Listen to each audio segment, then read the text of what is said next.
Next on the Broadway show, Aw Shucks! Tony Award nominee Alex Newell is here to talk Broadway's hilarious farm-to-table fable.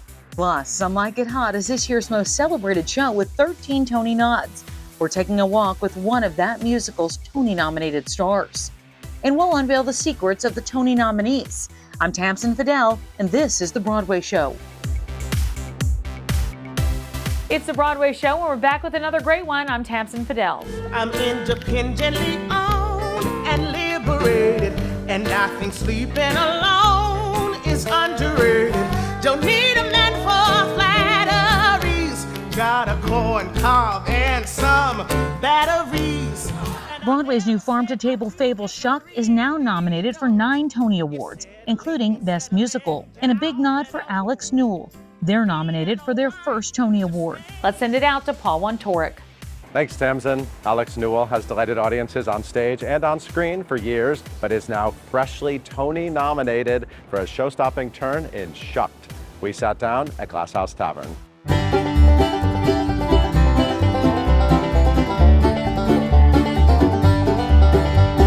Alex, thank you for bringing me to Glass House Tavern. Oh, you're welcome. This is actually a big establishment It in the is. theater community. It really is. I mean, this is a big social spot. It is. It's for our Broadway. watering hole. Is there a certain spot, or like you just kind of work the room? As Dolly Levi, I kind of work the room.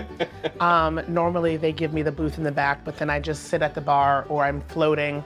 Yeah, I am very Dolly Levi here. When you're stopping the show every night on Broadway Yeah. in Shucked as Yeah. Lulu, it must be nice to walk in and have that energy every night. It is chaotic, to say the least. No, it's wonderful. You know, it's nice when you can come to a place that you consider close to really home and be appreciated for that, for Lulu, for Shucked, for that number. This corn ain't gonna shuck itself. That number is something. It's something. Independently owned and Yes. operated. I will never look at that. If I ever see that sign somewhere, I will never not be able to sing That song, independently owned.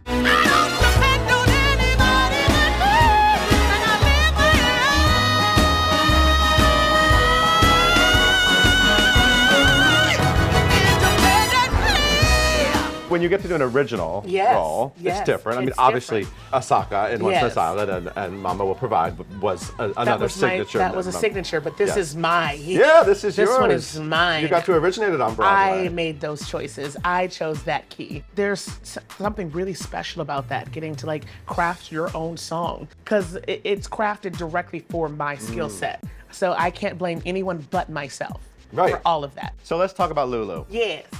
We love Lulu. I mean, she has really enchanted Broadway this season. When you first heard about her, did you immediately say like, oh, I like this? I did. When I look at something and I read a script, I want to see myself in it. Sure. I don't want to have to work to find myself in it. I want to see myself in it. Is it a world that I like? Is it something that's familiar to me? Is it something that I can add to my own life, really, and learn from and grow from? And when I read Lulu, I was like, oh, wow, this is a person who is coming into their own while still having a very wildly successful life. There was an earlier version of this musical, right? Lulu was played by a cisgender woman. Obviously, we're in a beautiful place in our industry where we are seeing all sorts of opportunities being given to all kinds of performers. And what's really interesting about you playing Lulu is that nothing's ever pointed at or discussed. You're just Lulu. Yeah. You're just embodying Lulu. I am just a chocolate, cis, plus-size woman on stage. And, you know, it speaks a testament to what's happening in the world right now. Yeah. When I'm on stage, nobody bats an eye, nobody questions anything, nobody thinks twice about anything. When people come and they just see Lulu on stage and they don't think twice about it, that proves the point of how something so special and so beautiful can exist in this world without you stigmaing it and without you pushing it down or thinking that it's dangerous. Because there is nothing dangerous other than me screaming at the top of my lungs at you for 3.5 minutes. There's nothing dangerous about that on stage that's happening.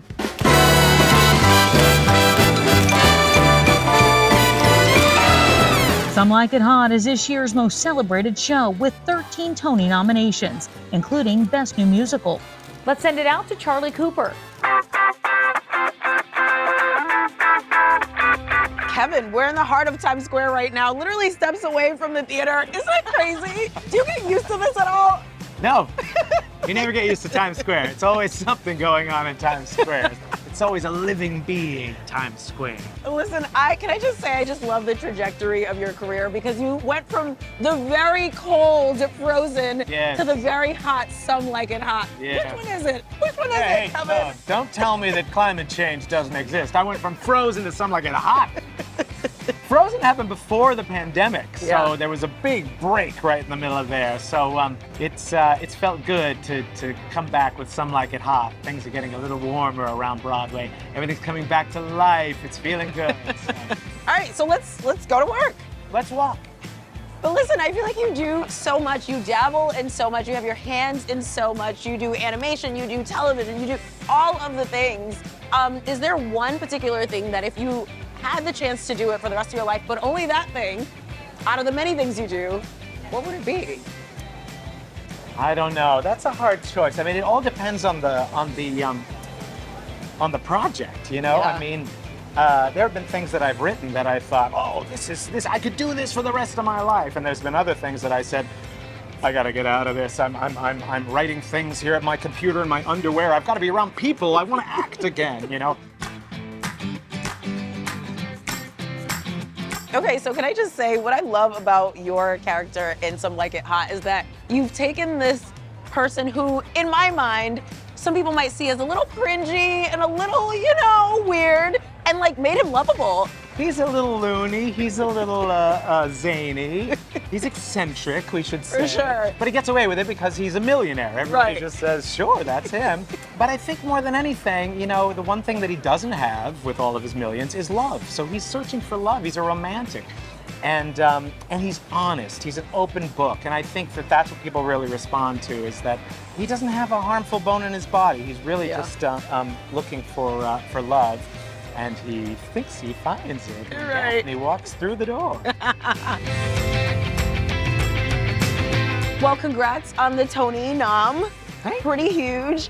I know at one point in your career you considered quitting acting for a little bit. Are you glad that you didn't do that? Look how far you've come. I know. I kind of unofficially quit acting. And Yeah. if you're going to quit acting, doing it without telling anyone you did it is the best way to do it. Because then they keep calling you in for things and you think, well, I can't say no to that. That's a great opportunity. And before I knew it, I was in a show called Peter and the Starcatcher. And suddenly, all my dreams of Broadway that I thought I put away were suddenly coming true. And it was just thrilling. And since then, it's just been an incredible ride, and I've never looked back. And Some Like It Hot is just the cherry on top. It's so much fun. I'm really enjoying wearing my actor hats in this show, and it's just a delight. Everybody in it is so good and so fun and so kind and talented, and I am just the luckiest guy in the world to be among them. For sure. Before we let you go to work, is there anything you tell yourself mentally before you get on that stage every night? Don't mess up. Don't mess up. Just don't straight do up. it. Don't do it.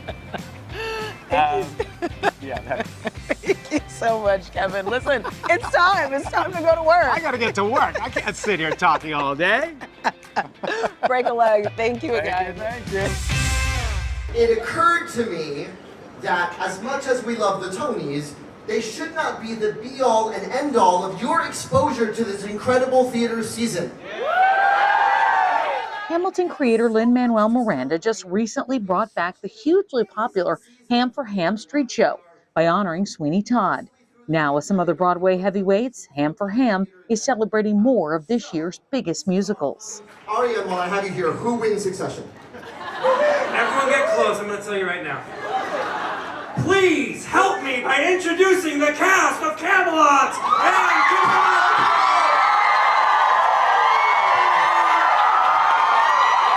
Remix! 1, 2, 3, 4, 5, 6, 7, 8, 9.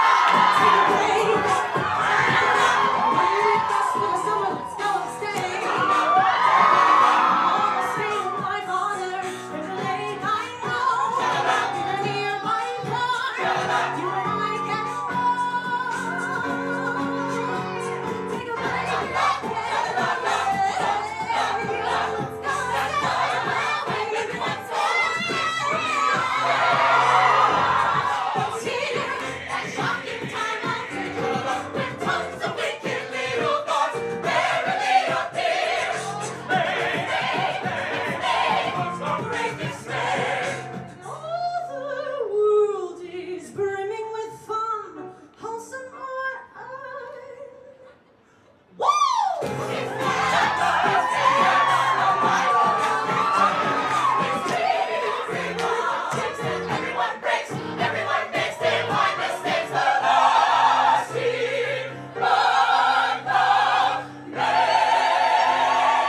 A whole lot more coming up next on The Broadway Show. But first, the secrets of this year's Tony nominees. Oh, I know what it was. So I went to a Patti LaBelle concert and she went around and had people sing in the microphone, and I was one of those people. But then I put under special events that I sang with Patti LaBelle at Taj Mahal. I used to say that my height was negotiable because I can change my height based on my prosthetics. So it's not really a lie. It was more of a bonus. Oh, that I can horse ride. That I'm like soprano. Like, I don't know, there's probably a long list of things. That I speak French. Like, the list goes on. That I can drive a semi-truck. It's true, I'd put that down. I cannot do that. I didn't tell any lies on my resume. This is a Broadway show, and we're back in just a few. Welcome back to the Broadway show. I'm Tamsin Fidel. Let's get back to it.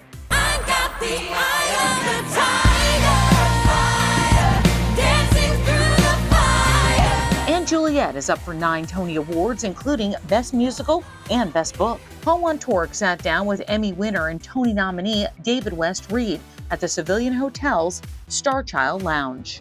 David, how you doing? I'm doing great. How are you? I'm very good. How's life as a Tony nominee? It's pretty similar to life before. Great. I mean, I'm thrilled. Did not expect this, but I haven't gone completely off the rails yet. Better than Tony nomination, what's it like having like a hit? I've always wondered what it's like to just be able to like, I'm gonna drop by the theater and see audiences delighted by my work. I mean, I've always wondered that too. So yeah, what is that like? It's really strange. I've had a show on Broadway that was the opposite of this, that was really not a hit. And so I always kind of dreamed of the opposite experience. And I'm still such a geek about it, and just walking around the city every time I see a poster or a digital thing on a taxi cab, I'm still like, look, that's it. That's my show. That's my show. That's my show. I've actually been worried about you. I was worried about you for a while because I loved your other show. Yeah. The Performers opened in 2012. It was one of the funniest shows I've ever seen on Broadway. It was hilarious. Everyone I know loved it, and then it closed 4 days later. So it was a huge flop. Yeah. I'm assuming you've embraced that word. Now I have. I've stopped crying about it now, but it was pretty rough because I wrote The Performers. I was still a student, and everything about it was so wild and unexpected. I was still in my 20s, and people were like, not only do we want to produce this comedy about porn stars at an award show, but we want to produce it on Broadway with no off-Broadway tryouts, no out-of-town tryouts. And Henry Winkler and a great cast. Amazing cast. Henry Winkler, Cheyenne Jackson, Ari Grainer, Alicia Silverstone, incredible cast. Yeah. And we were having so much fun, and I thought the audiences were loving it. Then Hurricane Sandy hit the city, and people couldn't even get into New York, let alone into the theaters. So it was a lesson in how fragile and special all of this is. It can all go away, and I've tried to just enjoy every step of the process this time instead of always thinking ahead, because I feel like my first time around, it was just like, and then it'll be really great when we get to this. And now every night is like a treat. So it's pretty cool to be here again. I talked to the Tony-nominated star of & Juliet, Lorna Courtney. This story is a story of it's flipped on its head, right? And something so different. I feel like people come to it do they come with an expectation of what it's going to be and walk away not believing what the show is? Honestly, because it's such a word of mouth show, I feel like a lot of people don't know what to expect. And that's the best part, because they leave being just transformed into this new world of old and new, a Shakespearean time, but sort of also like 90s, early 2000s vibes. And you see that in the costumes, the music, of course. And they have a blast, and it's laughing nonstop. It's almost like everyone's having a big party, but it's also surprising to them because they are touched and they connect with the characters. For tickets and more, head over to Broadway.com.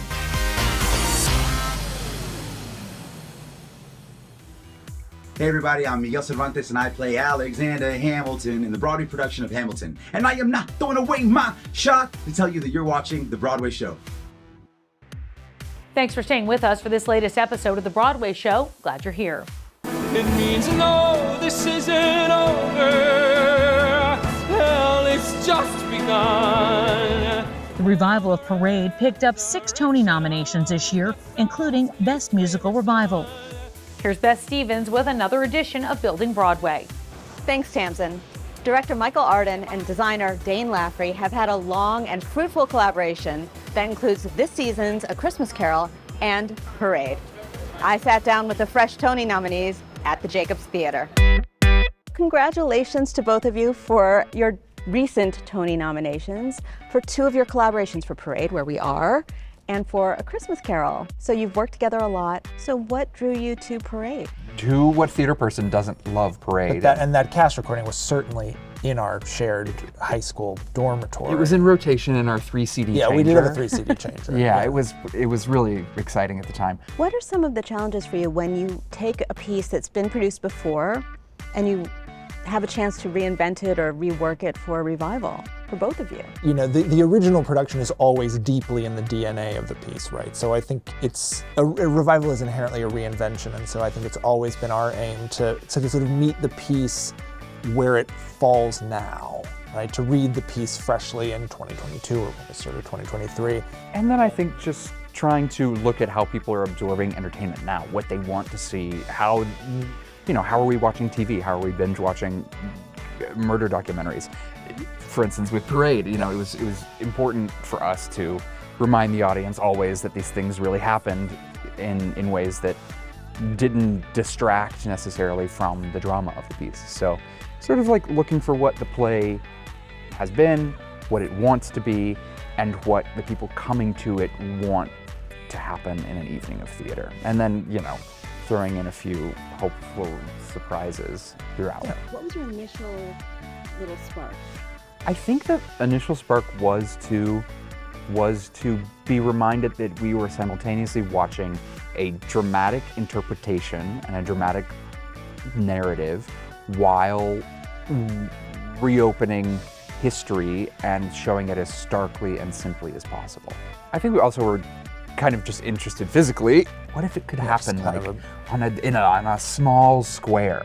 That was kind of the first impulse, and that square could be a gallows and could be a court, the witness stand, and could be a boxing ring. That we were really presenting all the information kind of on a pedestal. And Dane, for your work, how did you manage the tension between having to represent literal things and then sort of the metaphor that you're working with your platform? Well, I think that, I think this show is challenging to imagine if we were particularly literal in the theatrical space about how things are presented.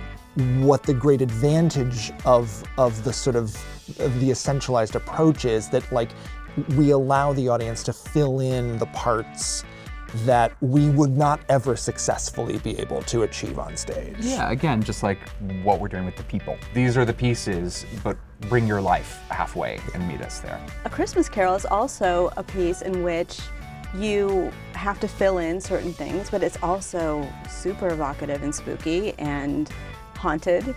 It really brings in the ghost element in a way that hasn't been seen before. Well, the original title of the book is A Christmas Carol or A Ghost Story of Christmas. Yeah. And so we really wanted to focus on that because some of the best way to unlock the way Scrooge's heart is unlocked is through scaring the daylights out of it. Yeah. So we wanted to give an audience that experience, give them something, a Christmas Carol that they hadn't seen before, It didn't open on a snowy, street scene with a turkey in the window. It opens with a horrifying smash to black at a funeral. I think, Christmas Carol begins as a study in blackness, and that you sit in pitch dark and then you're introduced to a match.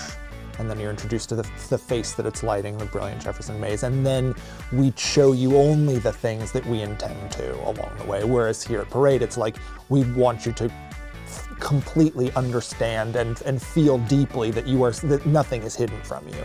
In Christmas Carol, everything is hidden. But again, this is the kind of dark night of the soul that Scrooge is experiencing. A true sense of surprise at every turn. And I think to put the audience into that, to lens it that way was always the goal.